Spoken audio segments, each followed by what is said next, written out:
Americans are one step closer to controlling what personal data tech companies acquire and how they use it, after lawmakers from both sides of the aisle across two congressional committees released draft national privacy legislation Sunday after years of debate. "This is a historic piece of legislation that we've been working on for several years," McMorris Rodgers said in an interview with the Spokesman Review. Online privacy protections shouldn't differ across state lines.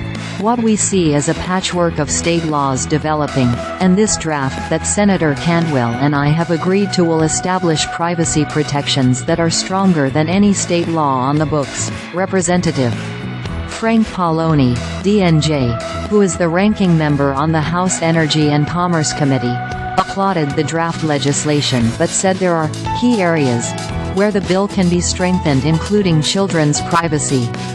Senator Ted Cruz, R. Texas, who serves as the ranking member on the Senate Commerce Committee, has not publicly commented on the draft legislation and did not immediately respond to Forbes's request for comment. Reports last week said committee leaders were nearing an agreement on draft legislation after years of negotiations and failed attempts at a national framework for privacy protections.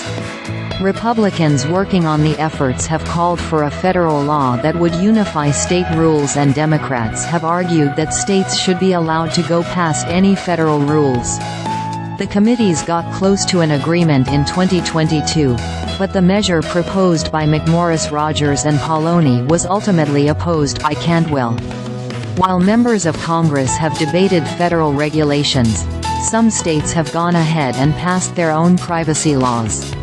In 2018, California passed a strict data privacy law that allows online consumers to know what personal information businesses collect and who it is sold to, among other things. The measure was updated last year, to give consumers the right to limit the use and disclosure of sensitive data and the right to correct any inaccurate data a business collected about consumers. Other states including Virginia, Utah, Colorado and Connecticut have also enacted data privacy laws. Laws regulating data privacy will go into effect in a handful of other states later this year. While the draft legislation has the bipartisan support of Cantwell and McMorris Rodgers, it will still need to pass both chambers of Congress.